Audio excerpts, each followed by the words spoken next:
Leatherhead Nation. Here we go, boys. I got my poops to the peeps. Roofie back. Back, baby. He's back by popular demand. Back in the Oval Office. How'd Ray do? I heard he was a little bit under the weather, was he? We'll get to that later. What's the matter with that guy? Welcome back to the Gettin Salty Experience podcast, baby. Ray sleeping. It's the only podcast in the whole wide world that brings the Firehouse kitchen table to you and an occasional drunken, befuddled fool. As always, joined by Roofie and PDP producer Pete on the wheels of steel. Shalom. Hello, y'all. Hey, Roofie, glad to see you back, buddy. Yeah, it's good to be back. Feels like it's been forever, man. It has 2 weeks almost, actually. Whoa, he's back in the saddle, back in the Oval Office. Back in the Oval Office. Give us the props, Petey. Give it to us. Yeah. Well, you guys all know this already, but I'm going to tell you anyway. Head on over to gettinsaltyexperience.com, guys. The show is sponsored by us, gettinsaltyexperience.com, and whenever you guys purchase a cool t-shirt, a hat, a shot glass, a toiletry bag, whatever, what have you, all our cool firefighter gear and apparel, you support the show. So head on over to gettinsaltyexperience.com to do just that. Thank you. Boom. Before we go any further, it would not be right unless we did not mention Gene Bess, one of our Leatherhead Nation, passed away last week. Yeah, man. Gino loved to. I used to get stuff from Facebook Messenger all the time. He used to love to break my balls, send me stuff all the time. So let's take a little moment of silence for Gene. We'll tip the glass for Gino, and here's to you, Gino. Carry on up there, brother.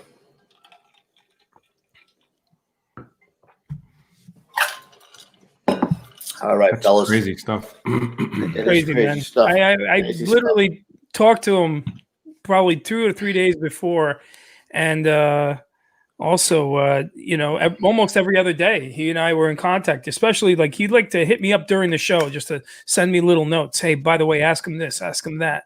He's a great guy, man. So God rest. I have a few guys that I touch base with quite a bit on Instagram. Guys will mostly the hunting guys. They'll ask me what's happening and stuff like that. But before you know it, you're already chatting with these guys pretty regular. Mm-hmm. Yeah. Yep. True, man. So we got to thank Hank, senior dude Hank Belay. We got to thank the funny Vin Pickford finally came out. The funny Vinny Pickford showed up? Yeah. And, of course, we needed a translator for Ray, but Ray did a good job. While he was coherent, it wasn't too – he must have been pre-gaming or something, bro, because it wasn't too long before you – Oh, really? It was already – I didn't even know what he was saying. Oh, my God. I didn't even know what he was saying. At half the time, I was saying to myself, "What did he just say?" He was not. This was not the Vinny Pickford that we got. Not this. Really? Guy. I gotta watch the show. I gotta watch. I chimed in a little bit that time. Yeah. That was funny. Yep. The hanky panky. But Ray was definitely, Oh man, yeah, no doubt. Love you, Ray. Honestly, it was hilarious, and I when I think about the show, my face hurts from laughing. So thanks, boys, for filling in. We appreciate it. Yeah, no, it was good. I appreciate it. So we're back in the saddle. We'll have another guest for you Thursday night. We don't know who that is yet. Toss it in dice. We'll see what's going on. All right, Petey, let's go with it. What do you got for some question and answers? All right. Here we go. First question from the email. Hey, guys. You ever have any crazy hoarder house stories? Not whore house stories. Hoarder. Hoarder. For example, I ran a job on a hoarder who was more concerned about us saving her stacks of newspapers than she was with us saving her house. Stay salty from Tyler Shell. Tyler Shell. Yeah, Ruffy, field one first day back. Man. I mean, I probably had, you have those things every year, at least a couple every year that some are pretty easy. Some are, way too far gone. So you really have to do anything. But sometimes when you get it, when you first start searching those things, it's pretty hairy, especially if you don't know where the fire is and you're down these little aisles and all, like with the paper and all that stuff. Mm-hmm. But, and then trying to overhaul the stuff is even worse because it just smolders forever if it's deep seated type of thing. But I had one with Tommy Evans on 37th Avenue off of Queens Boulevard. Fire was on the 6th floor, and there was no place for the smoke to vent. It was literally banked down in the lobby. That's how bad it was. And Rescue 4 was actually trying to get in off of fire escape. And it was a wall. It was like a wall into a wall into a wall of just stacked up shit. There was so much shit in this apartment, they couldn't get to the firemen. I think they wound up breaching a wall in an adjoining apartment. Jeez. But those are all, that's Collier's mansion, man. No good. Yeah, well, most of the time the people, they close up the windows because they don't want people looking in at their crap. So you can't, and then the stuff piles up, past the window. So there's no vent. There's no way to get out. If you walk in and the stuff falls behind you, it's it's pretty hairy shit. Yes. Curtains, I tell you, curtains. Curtains for you. I've not been in a life or death situation, but I have done a shoot at a hoarder's house a couple times, and did one for the Dr. Oz show in particular. Disgusting. And the only clear place to shoot in the whole house was the kitchen, where they had stacks and stacks of pizza boxes. And because this woman was 300 pounds or something, and she was saying to us, "Oh, I'm a BBW model." I'm like, "That's not something you want to tell us, lady. That's not something you want to." What's a BBW? What's that? Oh my bitch, God. what? Big beautiful woman, which is a porn terminology for Hagen. Listen, not that there's anything wrong with that. No, heavy women need love too, bro. You just jab it in. You don't even know where it's going. Could be in a fold. Yeah, don't have to go in. Don't have to go in. Nope. And her husband had a terrible lisp. It was just a scene that I've never. Why did all people who are hoarders have the same scenario? My word. They think you're gonna steal your crap. Their crap too. Like I would want that shit anyway. So they get all bent. Yeah. Let me get this newspaper covered in cat hair. This is gonna be amazing. Yeah. Oh my God. All right. Question 2 from the somebody wrote like Lou doesn't know. Just jab it in. Come on, you know where it is. Hey, Mamma Mia. Roll her around in flour. All right. All right, here we go. Question 2 from the emails. Hi, I was just wondering, when the squad gets a fire in their first due area, does the Hazmat 1 respond also as a truck company or rescue, or do they stay in quarters for a Hazmat call and go to no jobs? Thank you, Producer Pete. Thank you, Kevin Lou. Love the show. Keep it going, brothers. From Pete Murphy. Well, the funny part is that they call themselves the truck now in the firehouse. They'll say truck officer, department phone, or truck goes. Yeah, they're in no way. Although we did have one job that they did wind up operating right up the block, and they got yelled at for doing that. They got yelled at by the battalion chief, I believe. It was the 4-6. It was literally the first or 3-4 doors down. It was blowing out, and they came down and they operated as a truck. They got in trouble, but for the most part, they're just hazmat. Yep. Sometimes they have for an accident we get a couple accidents there on 69th Street in the LA. Sometimes they'll pull the rig out to block traffic. They've done that before. Yeah, somebody's looking to slip on a tomato can too, and you know what? Get maybe a little, ow, how'd that? Oh, ow, I went to a Dr. job. Summeroff, go see Dr. Summeroff. Yeah. Mm-hmm. Ouchies. From the chat, Corey Hart's asking, what's the best prank that you've ever seen pulled on a probie, and what was their response? Corey Hart, wasn't he like a guy from the 80s? Like a he was. Guy from the 80s? Yeah, he was in the vampire movie Lost Boys. Oh, right. No, yeah, no. Corey Feldman, you're thinking. That's correct. Corey Feldman. No, Corey Hart was like this. Whatever. Wasn't he the one? I wear my sunglasses at night. Oh, maybe. That's the guy who sang that song. I'm pretty sure. Frank on a probie. I don't know. There was so many of them. We just talked about that last week when they bucketed. Yeah. When he broke his ankle and he was getting pulled out on the stretcher. Yeah, they bucketed him. Was he a probie, that guy though? No, he had like 1 year on one maybe 2 years. He wasn't a probie, right? Yeah. Nope. I mean, there's so many. There's so many things. Yeah. I can't even. If you would have to really think so hard. There's so many, and yet you can't remember one. Right. Like all of a sudden, like if to try and figure out one right off the bat. Well, you know what the problem is too. You know, we spent the last 15 years in soccer or whatever. They don't get probies, so we didn't have probies to fuck with. So that's the only part we missed, having probies. You know, Mike would probably. What Mike about Kelly, new guys though? Mike Kelly would probably say, like, in 103 they used to do the thing with the milk. You know, they used to poke the little hole so that when you went to pour your coffee, it would leak out before it came out the hole. You know, or they would put like the raccoon tail. They would tie the fishing line in the freezer so that, you know, a small piece, so that when you open the door to about this point, it comes right out at you. So, you know. Yeah. I mean, there was so many, and then it was always the one guy who was eating all the stuff, you know, seagulling after the meal. He didn't pay for the meal. They would take the old dirty sponge and bread it and put it in there with the chicken cutlet. Like chicken cutlet. Put it in there. Put a little cheese, melt the cheese on it. Oh, shit. Many people have eaten a dirty sponge. Yeah. Not a clean sponge, a dirty sponge. Dirty kitchen sponge. Yeah. Yeet. There is more bacteria on the earth than is in the Firehouse kitchen sponge. Oh, yeah. Man, Ray Sealy made it into the chat. Holy mackerel. He's still alive. Thanks, Ray. One more from the chat. I'm going to skip Owen Moeller. I'm skipping your question because we've answered that a million times. Where would you work? What squad? What decade? We've answered that. But Peter Lopez is asking, this is a good one. Have you guys had any hazmat calls where you've had to suit up to level A? I had one. One. I had a couple, I think, actually. I think we were only online maybe 2 months, and me and Nick Corrado, who's the chief now, it was blazing hot summer, and we had it had to be about 100 degrees, and we get a call to a hospital that had some kind of acid leak, and I don't remember exactly what happened. It was like summer of 98. Who was the boss? Was it Angaro? Yep. It was. I had Angaro too. I think he used to love to get into to just put you in that suit. I don't know. I'm out, bro.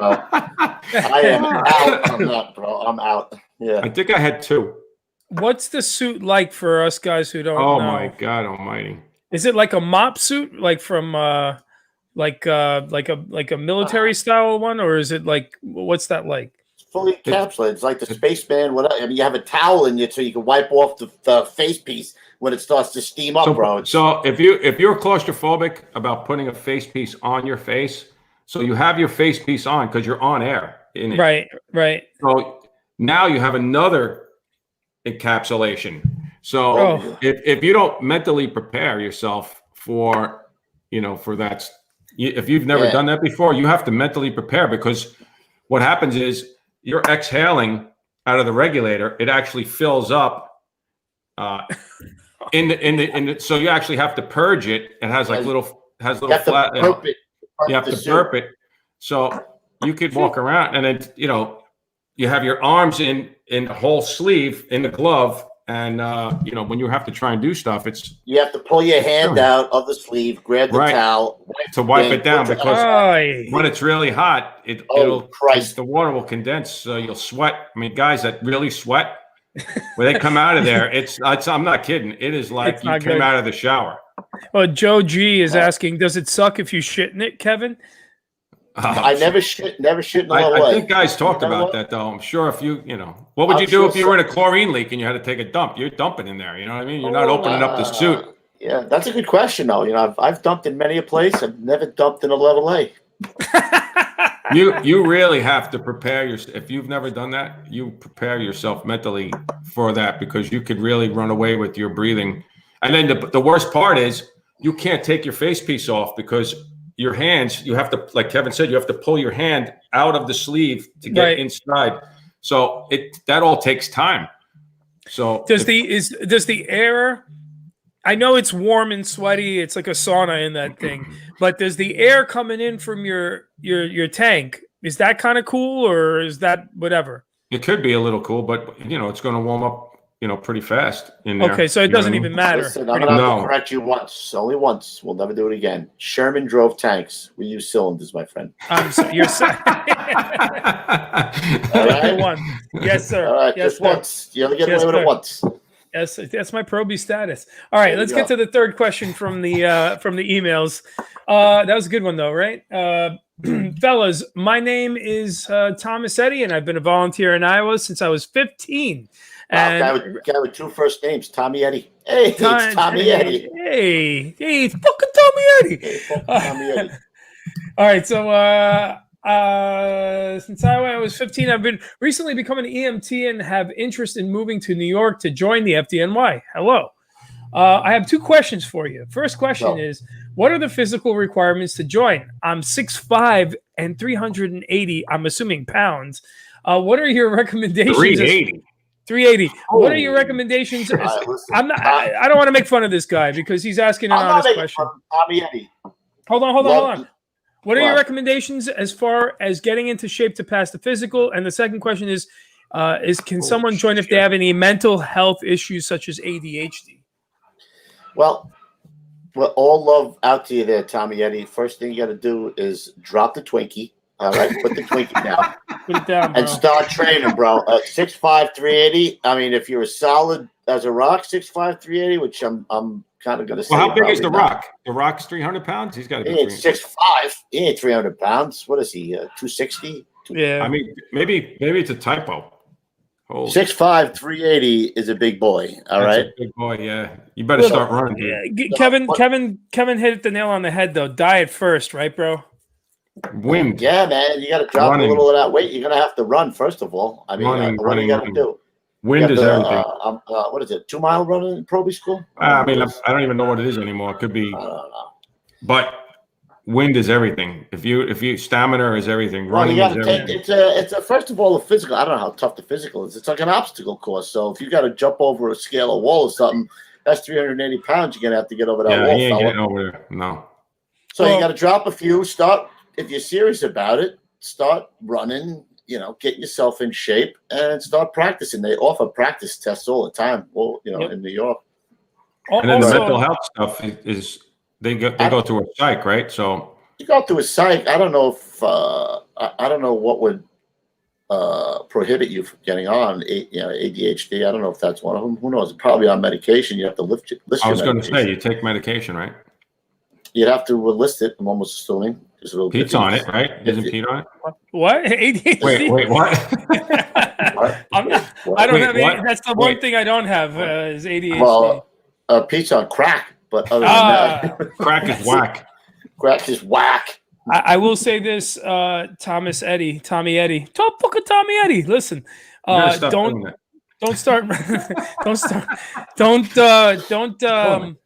don't run at first. I would say walk briskly, ruck, do stuff like that just until you start getting your weight down because your joints will take quite a beating. And then work your diet, work some of your cardio, lift, and just stay after it, bro. Eye on the prize, man. You got this. I would ask Fat Daddy what it's like to be a burly guy and have to be on the job. But you know what? I'm almost sure he was skinny when he got on. He was tall and lanky. I think he added the fatness as he progressed in the job. That's the Fat Daddy, right? Hey, Fat Daddy with a PH. I got a good question here from the chat from Kevin Bradshaw. He's asking, hey Pete, can you ask the boys if they were working during Hurricane Sandy and if they got any stories? Thanks. I apologize if this is a repeat subject. I don't think it is. I think Ruffy might have been. My house was about 5 foot underwater. So I was home trying to save my house, and Ruffy might have been working, right? I had, I think I said this story before, but just a quick thing. I was working in the task force. They sent out, I don't know how many swiftwater boats. I think 5 or 6, some to Staten Island, some to Rockaway, and I was at the headquarters with about 6 guys, maybe 10 guys, and I had worked that day. I had the crane incident in Manhattan, the thing that was spinning all over the place. And then the storm was hitting that night. And my wife had contacted me just to say that her brother, who lives in Rockaway, wasn't leaving. So she wanted me to call him. So I'm like, listen, man, I can't call the guy. He's making his own decision. That's it. You know what I mean? He's had a couple of, close calls there, but nothing ever came of it. So he had it in his head that he was just going to stay there. Literally like 2 hours later, my wife calls me, hysterical crying. She says, my brother just called me. He's up to his chest in water. He had a brand new baby girl, 6 months old, over his head. You know. My God. So, yeah. So I look over. Mike Smithwick was there, Captain Smithwick. I said, Mike, listen, I got to get down to Rockaway. I'm going to grab a truck and a boat. And he's like, all right, see who wants to go with you. So I said, who wants to come? And pretty much every guy that was in there came with me. We jumped in the truck in a car. It took us about 2 hours to get down there. Literally, we went, I think he was on 110th Street. We got to Marine Park Bridge. What is that, 140th Street? We walked 30 blocks, like up to my waist. And I remember getting to 116th Street, and the whole block was on fire. And there was wood on fire, like floating, and it looked like a war zone. Like there was an engine. I think I had said this. There was 2 engines there with the stang. You couldn't even see the hydrant. It was underwater, just shooting. There was nobody there. There was just shooting water into the building. Like it was blowing like 80 miles an hour. I finally get to 10th Street, whatever, 115th Street. The water was starting to recede. It was going down the manholes. I was hanging onto the fence, and I had my phone in my jacket in the top, in a waterproof pocket. And my wife called me and said, "Yeah, don't worry about it. He's up in the attic. He says everything's all good." I was traveling. I tried to get there literally it had to be at least 4 hours walking. Yeah, it was incredible. Yeah, thanks, Joey. Appreciate that. No, thanks, pal. Oh my God. Well, yeah, I mean, that was my Superstorm Sandy. All of Breezy pretty much burnt down. That was fires everywhere. Was sunk. I mean, I saw that shit. The problem was that for 30 blocks, every time we went a block, there was somebody in the building who saw us and needed help. So we had to stop and help them, get them in a boat, bring them back to the truck. We went another block. There were people there that needed help, and it was just that's what took so long to get. Yeah, after that, I just said, I have to get over there. But everything was all good already for him. Did you get him out of the house, or did he stay there? No, he stayed in the house. Yeah, I ended with up getting the baby in the attic. Yeah, he stayed in the attic. Yeah, Come on. Well, then by that time, the sun was coming up. It had been the whole night, and the water had just started to recede. The wind was still blowing, but the water had started to go down at least. Crazy shit. I literally, it was Thursday. I signed a contract to buy this house, and then Saturday, the storm hit, and I was like, "Wow, you got great timing, dude." Where's my house? And no one picked up the phone for 2 weeks. I didn't know if the house was standing, but then again, obviously, we all understood. But we had 21 inches of water in the basement. Not bad. Not bad at all. I had about 5 feet. Holy smokes. Wow. Brutal. Yep. All right. Moving on in the emails. Hey, Kevin, Lou, and Proby Pete. I absolutely love the show. Hands down, the best firefighting podcast going today. Not only does this show share knowledge and experience from all the seasoned salty firemen you have had on the show, but the old school ball busting that my generation will never see. Question I have for Lou and Kev: when you guys got accepted to chauffeur school at the Rock, how long was the training? And upon completion of the class, were you required to obtain New York State CDL to operate the rigs? Thanks, guys. Be safe. Nikki Caps. It was 2 weeks, right? Yeah, it's 2 weeks, and you don't need a CDL. You don't get a CDL. No, you don't get a CDL. You're basically qualified by the New York City Fire Department to drive their trucks. Yeah. It's horseshit. Everybody wants a CDL, but they don't get it. Yeah. I happen to go with this is one of my questions I had for Ray and Pickford last week. I never got to. Who was the funniest guy you ever worked with? And I went to chauffeur school with Matt Neary, one of the funniest. Oh my God, guys. he was funny. And you want to talk about, like, they make you do this EVOC course where you drive in between pylons, and then you have to back up, do the same EVOC course. So when I go forward. When I was about to go backwards, I look at my side view mirror, and he's got his naked ass hanging out the side out the window of the rig. Oh shit! Yeah, I went around Christmas time after Christmas, and they threw all the Christmas trees out. So there was a whole pile of Christmas trees. So as I'm coming down the street, Mary grabbed 2 Christmas trees, and he's running behind the Christmas trees. And the guy, the officer in the front, goes, "Did you see that? Did you see that? Did you see that?"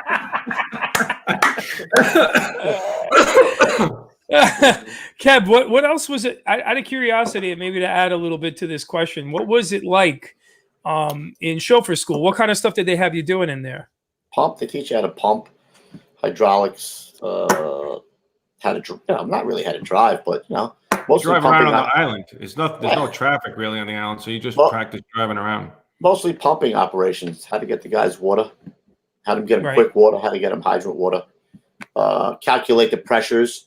Depending on how many lengths you have, how many stories you're going up, calculate the pressure that you got to give them. Stuff like Drafting, that. you draft. Oh yeah, we learn how to draft, which I never used on the job, but they teach you how to draft. Stuff like that. Gotcha. And then everything else, would you say that it's like on the job? Yeah, I mean the officers let you drive, become what is it called? Company qualified, right? They let you drive certain amount of hours. You become company qualified, so you have a little handle for driving. And then I got to tell you, guys who aren't used to driving, like who are nervous guys, you got to see them sitting there waiting for a run to come off, because not only do you got to grab the ticket, find out where you're going, how to get there, what you are, where to position the rig. It's a lot to think about when you first become a chauffeur. Your first night tour is actually can be a little hairy, because if you fall asleep and you wake up, everybody's waiting on you to figure out where you're going, right? The boss he's not always saying, make a left, make a right, make a left, so the night tour is your first night tour is a little scary. Mike Kelly wrote, you learn that mirrors don't count. You learn that the faster you go. Yeah, or lug nuts. Louis lug nuts, they used to call me. Louis lug nuts because he used to snap the side of the lug nuts off when he pull out of the firehouse so fast. My word. Oh my God. Joe G, the fireman, says Pete had 21 inches in the basement. Never heard it called that. Never heard it called basement before. Oh, Mamma mia. In the basement. Yummy. You got to bring back the 5 minutes. All right, here we go. Hey, from the email. Hey guys, what's up? I remember you saying that when you got a ticket for a 1075, that 288 would go the wrong way on the LIE service road. I was wondering if 117 ever went the wrong way when you were working, Lou, and what is the overall stance on pulling out of the quarters the wrong way on one-way streets? My dad said he used to turn out of the wrong way in the late 90s and early 2000s, but Chiefs are not too keen on it anymore. Just wondering your guys' stance on it. Thanks, guys. Love the show. From Anonymous. Dun, dun, dun, dun. Yeah, so 117 was on Astoria Boulevard, and their rig is not, when you look at the building, it's actually canted to the right. So if this was the street, actually it goes like that. Their firehouse is like that. So they actually had to pull out, and that's a 3-lane highway, basically service road going to the right. So they would have to pull the rig almost all the way out and then turn, then back up and then make the full turn. But we used to make the left. I don't know if they're doing that anymore, but we used to make the left turn, quite a bit. Because to go to the right and go all the way around the block, you would lose out on boxes. You could lose being first due at some boxes. And the same thing with 288. We always went up the service road. Kevin, he could tell you that always. Yeah, there was one point in time where the union was telling us not to do that. It's not worth getting into an accident, especially when they were talking about not indemnifying the chauffeurs anymore. You'd be on the hook. But we would, if we knew it was a job, most of the time I would. Or if it was an EMS call that involved, kid or something, or cardiac arrest. Well, think about how long it took to go.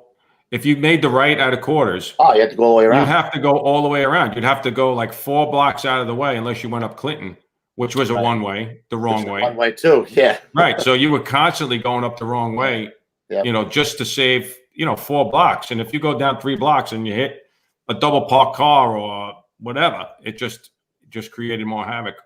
Mike was McVeigh was saying 290-103, we would make the left out of quarters one way, which was pretty much the whole block. Kev, you remember, Pete, you remember that? It was the whole block. And then we would make a right, which was a one way going on to Penn. Right. So it was just, Yep. you were constantly going against, again, I don't think they're doing that much anymore. You were only going one way. So, I mean, it said one way, right? Yeah, one way. Going one way, so. That arrow's going the wrong way. Yeah. My goodness. Yeah, boys, so nice. that was definitely a common occurrence, without a doubt. Quick one from the chat from our boy Joey Schneiderman. Hey, Beautiful. What is that? What is that, velvet? Did you actually take the time to get to know the neighborhood that you were in, or the entire borough, as a part of chauffeur training? Well, me and Lou grew up in the neighborhood where 288's quarters were, so we had a leg up on everybody else for the most part. Nice. As far as Queens, I worked for the utility company, Con Ed, for 8 years before I got on the job, so I knew most of Queens already. Yeah. And the other guys were pretty good at, if you didn't know where you were going, what you would do is you'd hear who gave the 1075, what engine company or what ladder company. So you had a basic idea. If you were going to a 1075 outside where you were a squad, you had a basic understanding of where it would be, what area of Queens. Then you could narrow it down as you got closer. Some guys would circle the wagons closer and closer until I found follow the smoke, But for the most part, when we first got on the squad, guys would have the Hangstrom book. Like, we didn't know, every little street in Flushing or in Corona. So guys would have the Hangstrom, and like Kevin said, we would head out on the LIE or whichever way we were going on the Grand Central, and you just say, where am I getting, where am I heading after I get off? Guys will say up 2 blocks, make a left. That's McKinley, make a right on, Corona. And that was it. And that's how we did it for a while until you got used to, like Kevin said, we grew up in the neighborhood. When I went to Brooklyn, everything was Queens is all number streets, 62nd Avenue, 67 Brooklyn's Court, all names, right? Brooklyn's all names. So it's a little, that messed me up pretty bad, by the way. When I moved to Brooklyn, I was like, where the fuck? The areas are so much in Bronx too. The areas are so much smaller. So every pretty much first, second, third due area, you know where all those streets are because the names. For sure. Yeah. Manhattan was easy. Brooklyn, I knew because I worked. The Bronx is tough, man. The Bronx, I didn't know shit about. I didn't know shit about the Bronx. I still don't know about it, and I don't want to know about it. It's too far away. It's not a grid. It's just mishmash. There's, it's like this. Yeah. Oof. All right. Here we go. Hey, Pete, Lou, and Kev, loving the show up here in Canada. Quick question. You hear a lot about FDNY truck and rescue chauffeurs being the senior men, but don't seem to hear the same on the engine side. I know engine chauffeurs are referred to as the MPOs, but is it still considered a senior position on the engine? Stay low and go. From Chris Kerr, Salisbury Fire in Salisbury, New Brunswick, Canada A. Oh. Yeah, definitely. Those guys are senior guys and well respected. Without a doubt. Yeah, it goes by seniority. You won't go to chauffeur school if you have a certain amount of time on and they need somebody. And then if they need somebody, the last year you'll be a backup chauffeur. And then according to seniority, there's 4 seats where the guys drive all the time. And those 4 seats are usually the 4 senior guys, unless one of the senior guys doesn't want to drive all the time and you'd rather be on the back step. So that's how that works. Yeah, some firehouses, if you get a quick turnover where senior guys retire, then you might have some younger guys who are taking the seat, the chauffeur seat. But for the most part, I would say, and the most senior guy is generally with the captain, I would say. Not always, but most of the time. All right. Let's see here. Hey, Pete Scorsese. Hello. I've worked with that guy. He's an asshole. But he makes good movies. Yeah, great mustache, eyebrows. Yeah, and he's also a dick. My God, he's got ACD.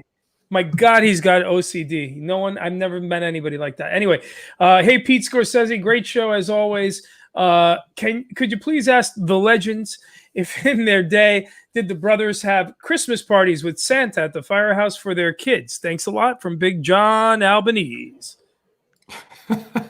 Yeah, man. I've been going to Christmas parties since 1970. My father had them.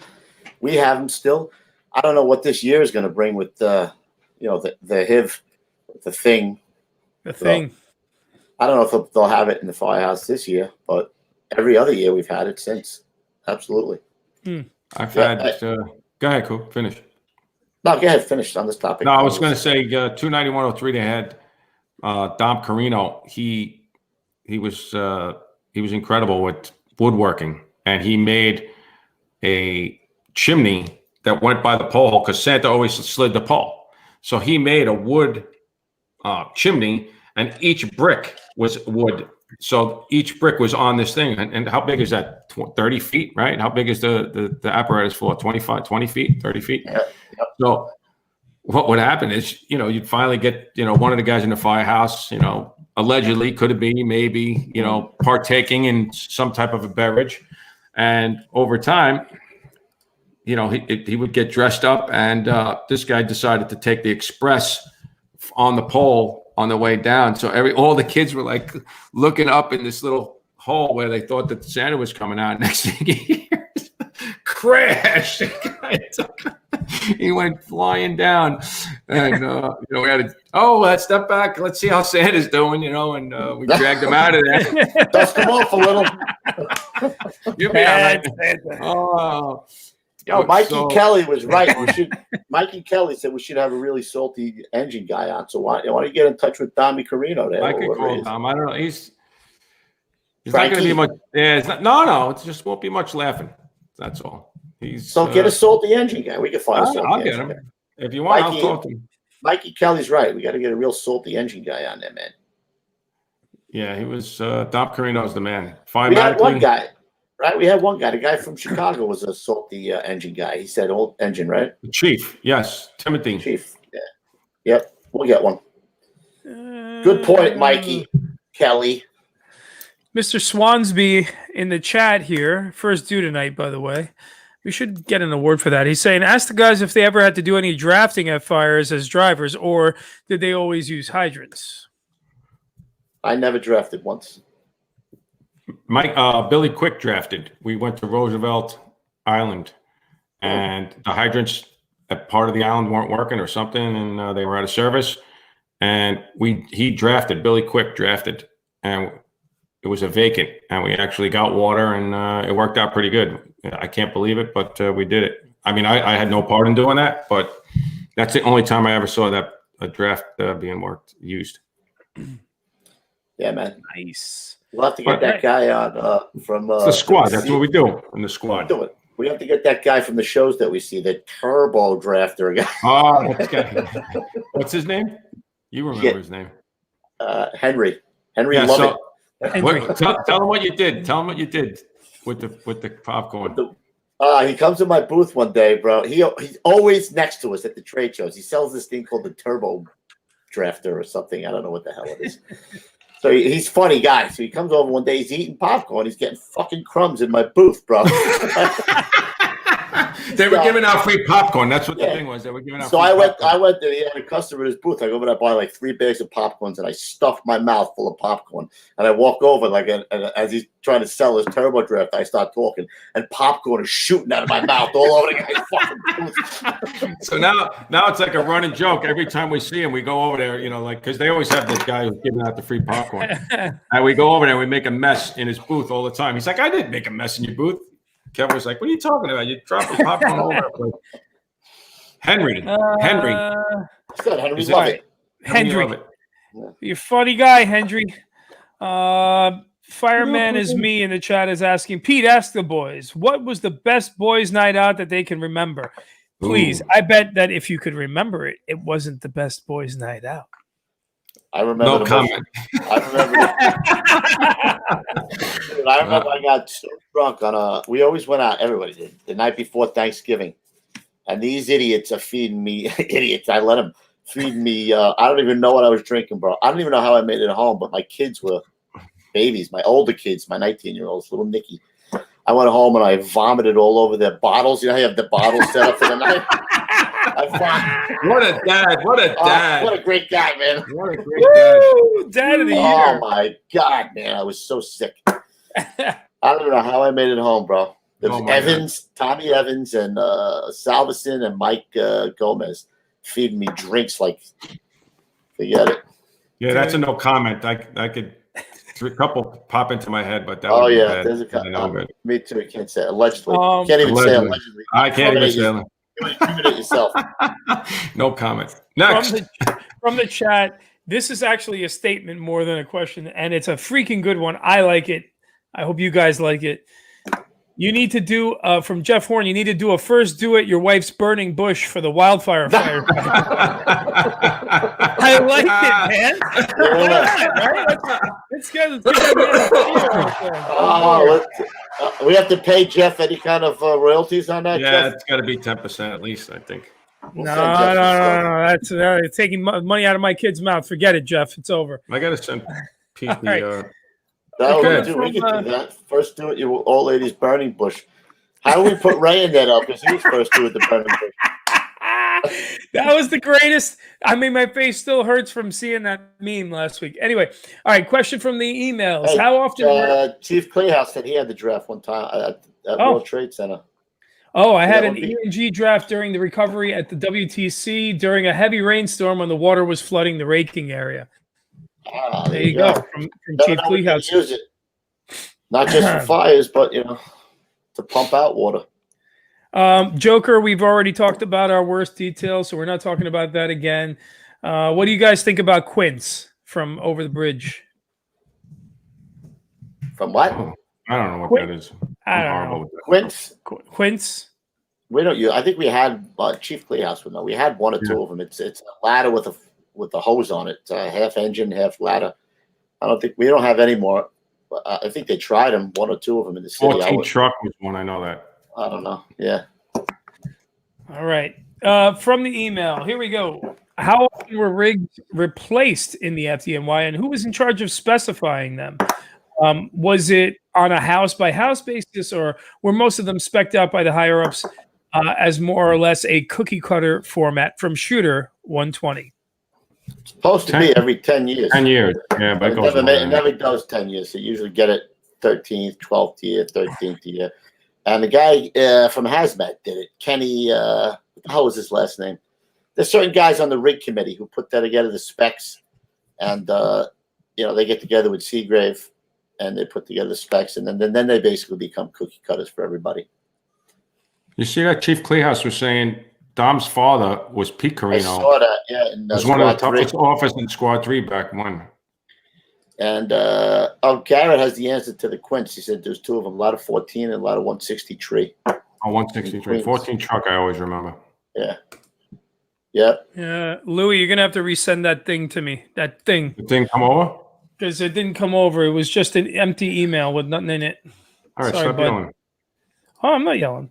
Oh, you always yelling. All right. So now we have Mr. 6 questions in one question here. Jeremy Hendricks from Florida. So he says, "Hey guys, love the podcast." I'm going to shoot each question to you one at a time. So, hey guys, love the podcast and have really been enjoying the different formats. Our 2 cents back in the day, etc. Just recently discovered that I'm trying to get all caught up. If you don't mind, I have a few questions for the next Q&A. If you have another one, well, we always do. Here we go. Does the FDNY commissary that some of the guests have referred to still exist, or is it just a quartermaster's office now? No, there's a commissary in every firehouse. You pay your house tax, which is a certain amount every check goes into the commissary, and then the commissary buys whatever you need. Peanut butter, soda, sugar, coffee, whatever the hell it is. There's one guy who's a commissar. He's in charge of doing all the buying and keeping the books. And then there's usually an assistant commissar. And that's where your money goes to buy all the household stuff. The shittiest job in the firehouse. Yeah. Yep. And I know in some departments there's an A, B, and C group, and they don't share their shit, which is kind of foreign to me. But each one of them probably has their own commissar, and they have their own lockers each for A group, B group, C group, some shit like that. I don't know. Okay. Why is it the shittiest job? Because they have to figure out all this, like budgeting and all this shit, right? Nah, this guy's bitch. No. You buy this, they want that. You buy that, they want that. Why'd you get this? Yeah, it's a thankless job, without a doubt. Okay. And do you wind up getting like assigned to that job, or do people want to do that job? No, you volunteer for it, actually. No, you volunteer. I mean, you do get Really? some firehouses. You don't pay commissary Tax. if you do it right. You don't pay the house tax if you do it, but not all of them. Okay. Interesting. It's nice. Okay. Number 2 from this gentleman, Jeremy Hendricks. What gear or uniform items are you responsible for purchasing? Maybe he was talking about the quartermaster, not the. I think that's what he's talking about. Quartermaster is where you go for all your gear. We don't pay for any of our gear anymore. We used to get money, uniform allowance, and you'd have to go buy it. But now the quartermaster takes care of everything. You don't buy nothing. Zero, zippo, zilch, unless you want get to a add. couple of shirts a year. You get a jacket. You get all that stuff. Gloves, hoods. Yeah, you're supposed to get a certain amount of gloves every quarter or something because they expect you, that you're going to go through them. Guys usually have like 8 pairs of gloves in their fucking locker, Yeah. Makes sense. So, yeah. All right. Third question from Jeremy Hendricks. Actually, I appreciate the fact that he asked a bunch. Architecturally and personality-wise, which FDNY station do you think looks the coolest? Oh yeah, we had that question. Something similar to 33. What is it? 9 and 33. Great Jones Street or something. That's a beautiful firehouse. Yeah, that's a great firehouse. All Manhattan. A lot of the Manhattan firehouses are really nice. The old ones. Yeah. 55 engine is really nice looking outside. The one what's the big one there? There's a bunch. There's a bunch of them. But I think 33 and 9 is the best one. Nice. Okay. Number 4. I don't see a lot of guys wearing leather helmets in the FDNY anymore. Are they no longer allowed? No, they're not. We went through that thing. Yeah. A million times. Okay. Next. Even I know the answer to that. What is the telephone handset in the FDNY rigs for? In videos, you see the boss talk on the radio while responding and then pick up the telephone and talk on it as well. I can tell you what it's not for. Smashing a computer. Not smashing the computer or smashing against the windshield. Allegedly, Tony Tedeschi. I want to go on that box. I can also say that it's not meant to be yanked out of the dashboard and thrown onto the Grand Central Parkway. Allegedly. Vincent Pickford. Oh, shit. Allegedly. Oh. Those are 2 things that it's not meant for. So.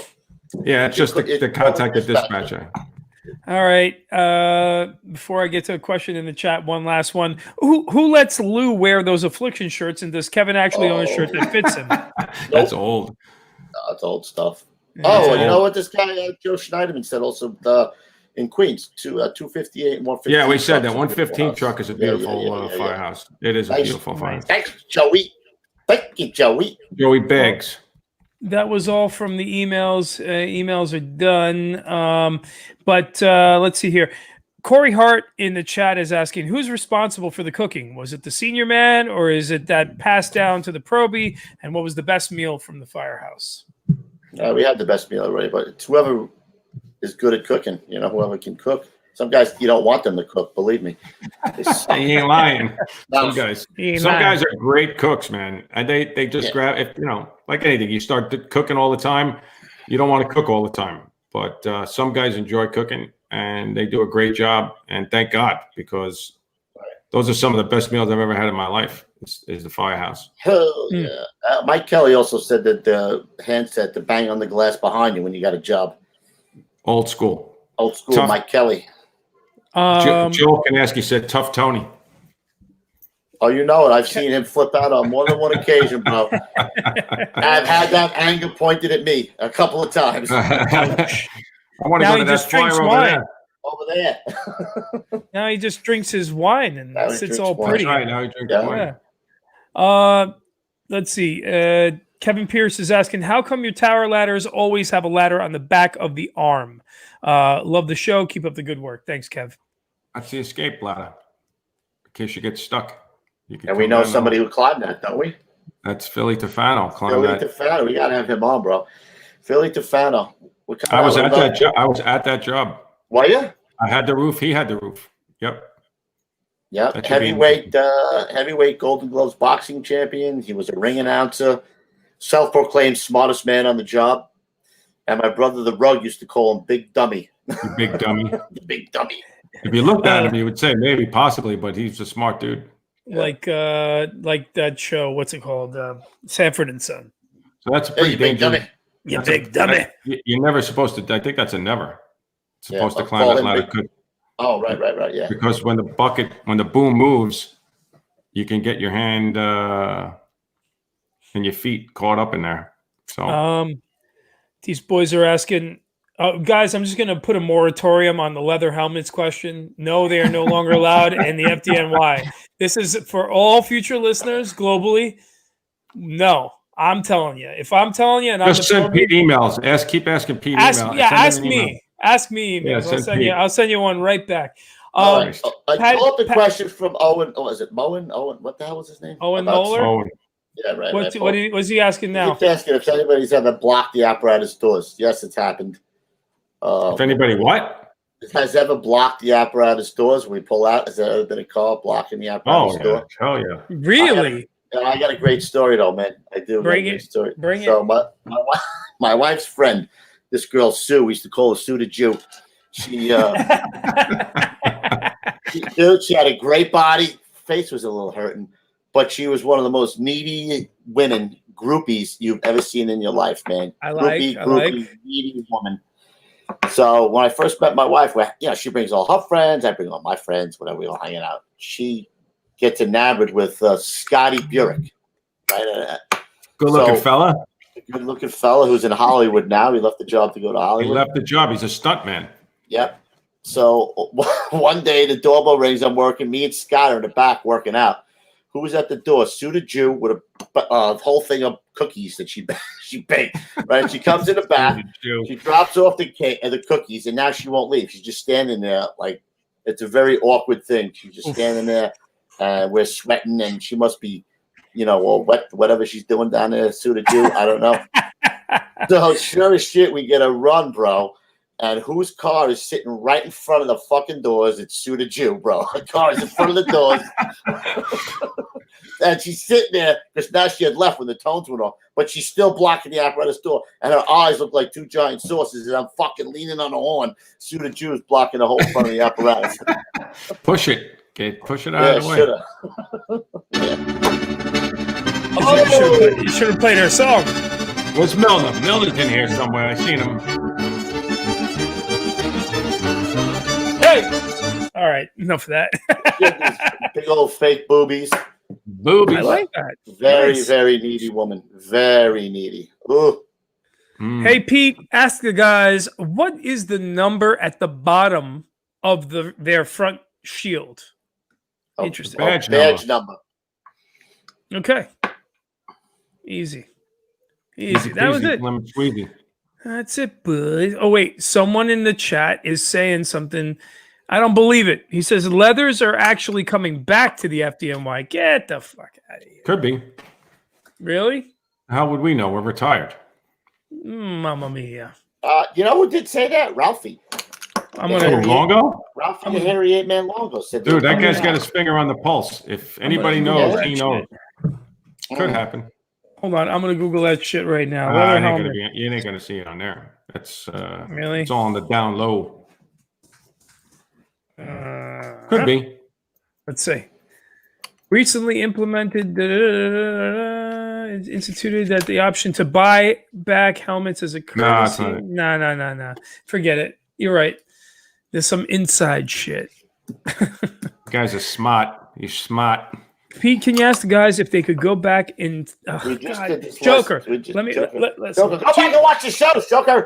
From now on, there's a moratorium on 2 questions. One, dude, you got a lot more questions. I'll start forwarding you the emails if you want. And then 2, what do you? What year and what squad can you guys go back to? Everyone wants to go back to the 70s. Where's when the shit Where's was the popping. picture of the shirt? I sent them the Leatherhead Yeah, Nation yeah. shirt. I got it. I got it. Private Joker. Hold on. Private. The Joker.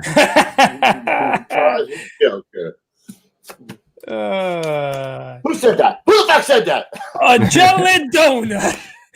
You eat, they're working for it. A jelly donut. All right, check this out. All right, The what color? Leatherhead Nation. I like black as always. I have And a make it wall bigger of so the black. boys can see it. All right, I'll zoom I like in. the gray one, I think. What? I like it all. I like it black. I like it gray. What? The Leatherhead Nation. Sweet. It's nice. That's a good Yeah. looking tee. Nobody buys red shirts. I don't know why. No, Yeah. I I don't don't like know the why. red. Oh, there's a rare shirt purchase, I will say. Where's But Hank going? It's bedtime. I'm between these two. What do they got? What time is it? 5 o'clock? Did they get the early bird special? I think Del Boca Vista. Where's he going? Del Boca Vista. $4.95 all you can eat. Yeah. So wait, what's coming out, guys? Is it going to be one of these? Yeah, Yeah. we're gonna pick the color. We're gonna pick a color. We're looking for some. You got to do one color? Can you do two? Take it easy. All right, take it easy. Just keep drinking over there. I'm just Gray. I asking. think the bro. gray. I like the gray one. I think we're gonna have to. I'm gonna talk to the guy, see what we can do. Gray's nice. I actually looking at it. I mean, black is always awesome, but gray's the second best to black. Yeah, absolutely. I know. What are you gonna do? Otherwise, I get have 37 more- black shirts. Dude, I got 137 black We might have shirts. I to just go with black. We might have to go with the gray one. Gray. gray it I is. think so. All I right, think so I got a little shout out. Here. My boy Billy Belinsky goes gray. Yeah. Well, one more question from the chat, and that's it. All right, Yeah. here we go. Wait, time out. Before we do that, Mike Kelly Okay. is right. Mike Kelly is right. Go back to the question that Mike Kelly had. It's a funny story. Yeah, I don't know. What is it? Where is it? What is it? Wait, well, go ahead. If you know it, say it. I don't know where it is. I just passed really quick. It wasn't a It was question. It was Recent? just recent. Yeah. Hold on. I'm looking. What? Oh, Lou, tell the story, non-fire related, about you coming out of the funeral and you thought your pickup truck was keyed. I gotta tell the story. It was my grandmother's funeral. It was my grandmother's funeral. Oh my God. So my grandmother dies, right? We go to the church.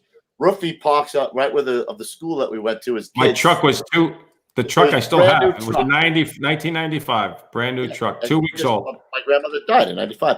So he parks in the street where there's no parking in Queens, bro, right? And were you hanging in the driveway a little bit or you No, what happened was I took up 2 spots because the truck right. was high in the back, and the old lady was yelling at me because I took up. Well, no, first when the guy walked past you, he gave you the look like you took up 2 spots, and then he went into the house, right? No. So I get out of the truck, and the old lady is across the street. She's sweeping the floor. And as I'm walking around the truck, she's like, "You're taking up 2 spots. There's no parking on the block." You know, she's going through the whole thing. So she kept going on. I will start walking up the street, and she's going on and on and on. And I turn around and I'm like, "All right, already. I'll move the truck." So as I'm walking back, I see this guy walking up to the woman. And so I get in the truck. I move the truck up, and now I had tint on the window. You remember? Right. It was the 90s. So I look through, and I see he's looking at the truck. He's walking his dog. Yeah, he was doing so. I put the truck in park, and I see he's looking right at the truck. So I get out of the truck, and now I look right at him. Back then, I was a little beefier. Basically, to say, if you want to say something, stop looking, say something to my face. Now you can see me, because he couldn't see me, and he turned away from me.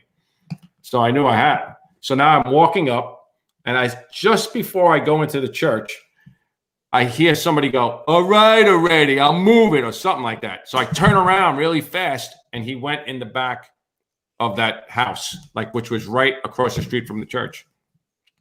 So I'm sitting in the pew. We were waiting. I had gotten there a little early, and I had it in my head that the guy was going to do something to the truck. So I get up before everything starts, and I go look, and now it's pouring rain. So I said, he ain't going to do nothing.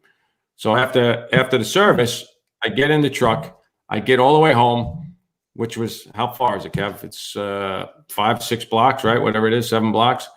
I get out of the truck, and as I'm walking around the truck, I look, and he keyed the front fender, my door, and the back fender.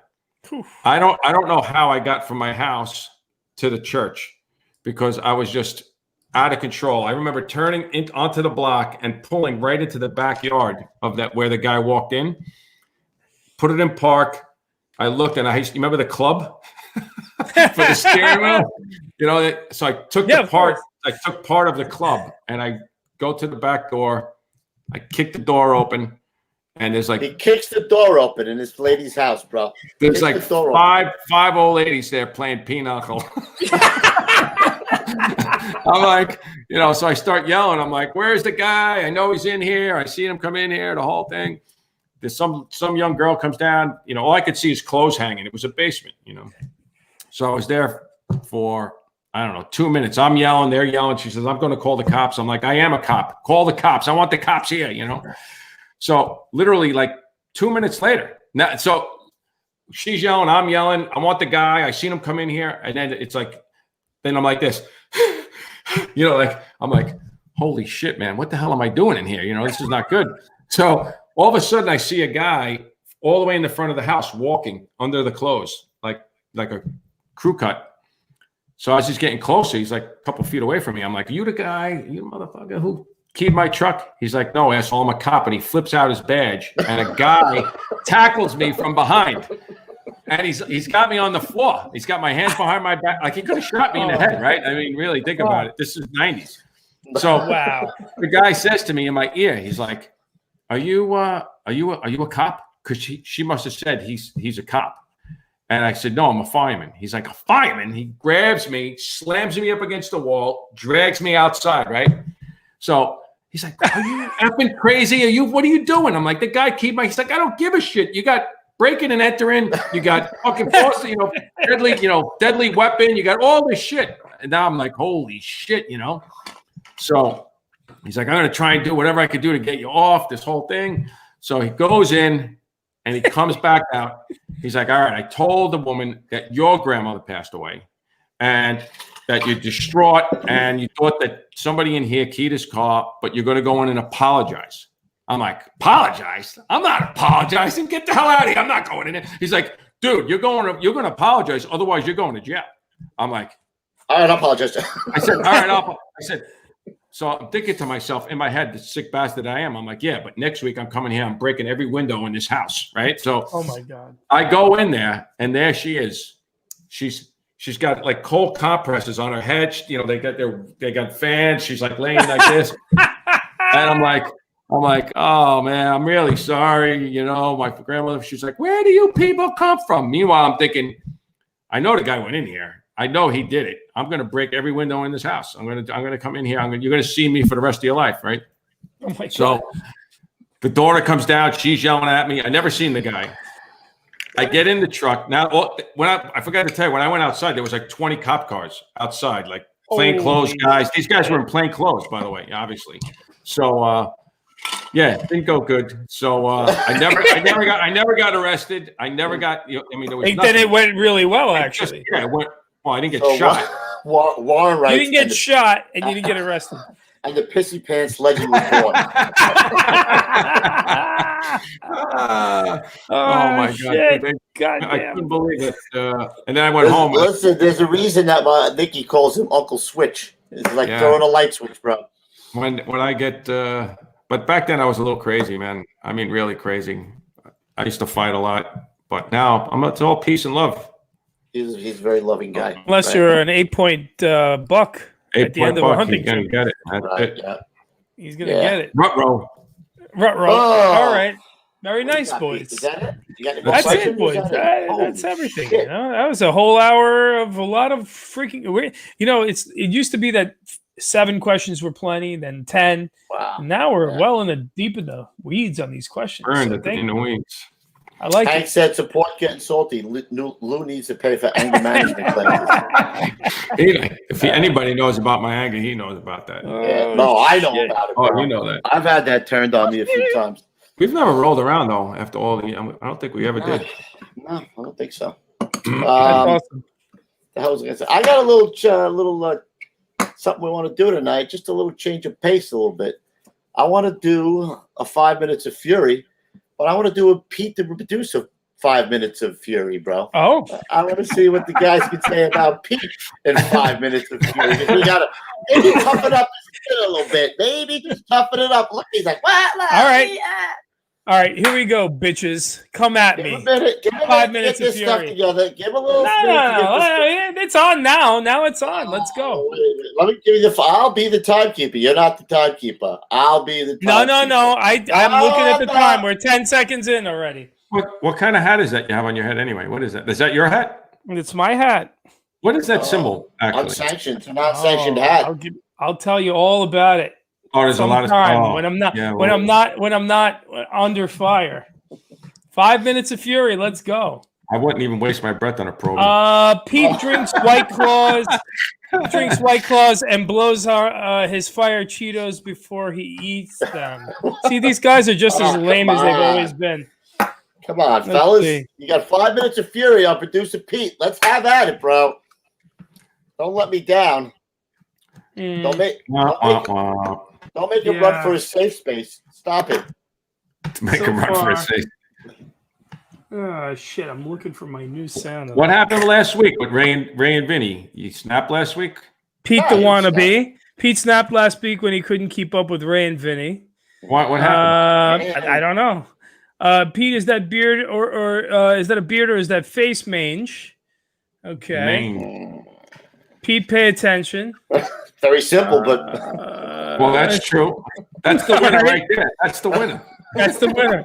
Pete, Biden won. Get over it. I like this producer, Pete. Get the lube, Pete. You're gonna need it. Oh, Bryson. Come on, let's go. They got to warm up a little bit. They're a minute 40 in. This is lame. Go ahead. Pete's first do at Albanian old ladies boxes. You wanna be doing some of those Albanian boxes. Pete misses a cue like his old lady's box. That's pretty good. He's not too bright. He saw a sign that said wet floor. And man. What did I do? You can't make fun of a joke. Oh, that's gonna cut deep. That cuts deep. It was with the other squad. Pete, the one job guy and still fails. Pete, show was great tonight, guys. All except for Pete's god awful laugh. You know what? Okay. I agree 100%, Wesley. I can't. I told him countless times he's got to stop doing that. He's the voice, not the laugh. No, not the laugh. Go ahead, do it. That's what your wife said. This is lame. That's what your wife said. Do the Henry Hey, voice. bro. That one? Yeah, try Pete. Do it. What?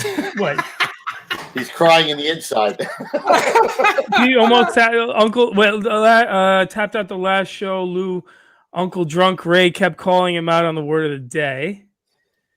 He's crying on the inside. This is lame. That's what his wife said. These guys, they suck. At 5 minutes of fury. Pete couldn't find a fully involved box. That's good. That is classic. Wannabe Pete will carry your hose. I wonder if he can find Dick Hills. Pete gets as much action with his old lady's box as City Island catches jobs. Lou, Tony Buckner. Hey, bro. It's a Tony Buckner voice that you hate. Oh, Tony Fucking Buckner. Oh my God, that's right. You guys started it. Hey, fucking Tony Buckner. That's how you Come do on, it. Jose. Hey, fucking Tony Buckner. Hey, Jose, you got to turn your game up. What are you talking? It's unfair. A lot easier to get things on Kevin Lou. Come on, man. Come on, man. Pete needs to read some books about firefighting. All right. Jose, I tend to agree. Thank you. Pete runs home when the neighbor's toaster smokes, calls it 1075. Come on, man. Pete drinks White Claw. Hey, it's the special. He was in pure panic. I told you. A couple doors down. Pure. I was kind of in pure panic. I was, with 30 seconds left on the clock. If you panic in Dix Hills, you'll panic on the fire. You will. So far, that's all you guys. Come on, man. Pete's wife uses that last sound when Pete's in bed with her. pretty good, bro. Do it again. Wah, wah, wah, wah. He's so lame, it's hard to burn him. That's a good one. Actually, it's existential. It's heady. I like pre-producer. Yeah, that was probably the best one, I would say. I don't know. Nobody's going to say something about the skateboards and the ice cream truck. Nothing like that. Thanks, huh? Ray Seeley. See, Ray Seeley knows. All right, and that was 5 minutes of Emma F. and Fury. Pete is a good guy. It's very hard to break Pete's balls. He's a See, nice I'm a guy. dick. That's Throw easy rocks to break my balls. Thank you, guys. That was all fun. right. We haven't done So- it 5 minutes for a while. That was good. Hey, Bold Bow Hunter, I got your early bird special right here. Whoa, I think that's you, bro. Oh, Hank Bolay firing shots at you. Hey, Bold Bow Hunter. no, there's Wow. a guy. There's a guy in the chat, Bolt Bow Hunter. You dickhead. Oh. Lou's not bold yet. I'm just saying. I didn't say it.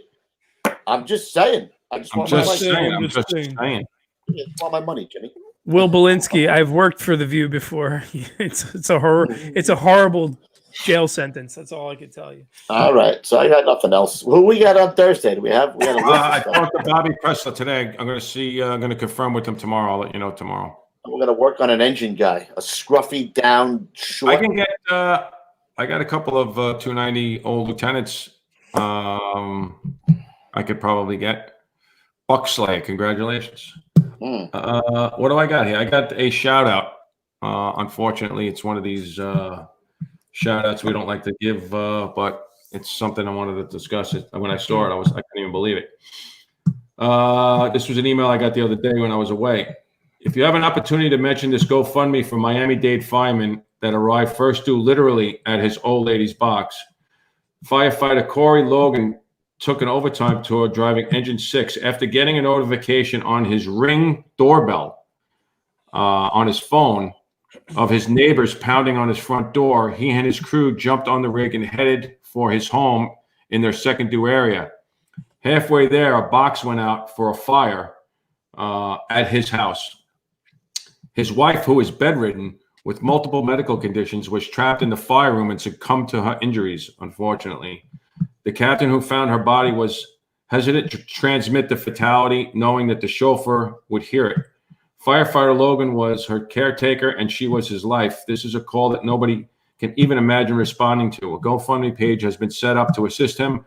If you can give him a shout out and ask your viewers if they'd be willing to help out, I would surely appreciate it. Captain Ray Bell from the Miami-Dade Fire Department. Thanks for all you guys do. Greatest show on the web. Basically, on the GoFundMe page, it's Helping Brother Corey Logan is the name. So far, they've raised $141,000 out of the goal, which was $150,000. So, Wow. but Let's get him there, guys. yeah, that was Brutal. pretty horrible. Yeah. So it's time for the Leatherhead Nation to mobilize, bro. Come to this guy's help. Man. I did see it. Yeah, that's a sad story, man. I see. I've had a few runs on the same block for a gas leak or something like that. Never for a fire though. Not in your own house, man. No, not my own house. Yeah, man. Yep. That's got to be that guy could have been. That must have been crazy. But yeah, so I'll let the guys know this week. I texted Bobby Pressler today. He actually had a funny response. He said something like, "I just got to make sure I don't have any yoga class or something with my wife." I'll let you guys know tomorrow, and I'm back. So He's back by popular demand. There you go, fella. All right. that's it. Right? You're cheese man on the list too, right? Don't you get the cheese? I do. too? Maybe we'll squeeze the cheese in if Bobby doesn't. I have a few guys lined up after that, but maybe we'll get the cheese meister in there. Everybody loves the cheese man. I love the cheese man. What's not to love? He's full of love. He is. All right. Just don't tell him that he's sleeping. That's all. Don't didn't tell me like he's sleeping on during a run. He upset at me, but he loves me. All right. Pete. Yeah, man. So, guys, if you're listening to this on audio on iTunes or Spotify or wherever fine audio podcasts are found, you should also be tuning in to youtube.com/gettinsaltyexperience, where you will extract the booger hook from your nose and hit the like, subscribe, and share button, please. It helps us out a lot, guys. Really, the more likes, subscribes, and shares gets us into the YouTube algo, gets us moving along. So, guys, please do that for us. Head on over also to Instagram.com, where you'll find us at Salty Dog Inc., where Mr. Refrano is up at 5 in the morning texting me and putting up pictures of the finest, saltiest fire photos there are out there. And also giving us the last minute info on the show, telling you what guests are going to be on, so on and so forth. Also, guys, head on over to gettinsaltyapparel.com, gettinsaltyapparel.com, where you find the coolest fire shirts, hats, toiletry bags, shot glasses, all the wonderful firefighting apparel and gear that you could ever want. It really helps us all out when you do that as well. If you want to support the show, head on over to gettinsaltyapparel.com. And last but not least, guys, we love the questions. We love the answers. Maybe don't ask the same ones over and over again, and send us some new ones over at gettinsaltyexperience. Wow, Gmail. now Petey's getting to be pissy pants. You know? No, not at all. Not at all. No more questions. No more questions. Moratorium on leather helmets, and moratorium on what the ultimate years these guys would have wanted to do a job on. Patty Lee said, "Good show, Kev, Pete, I and new saw guy." that, the new guy. Oh shit. Anyway, guys, that's everything from this week. And There's one more for Gino. Let's do one more for Gino, man. Rest in peace, Gene. my brother. Yep. Cheers, man. All right, fellas. Oh man, it's a We'll sad see you at week. the next one. Stay low and go. All right, boys. Have a good night. Later, boys. See you at the big one.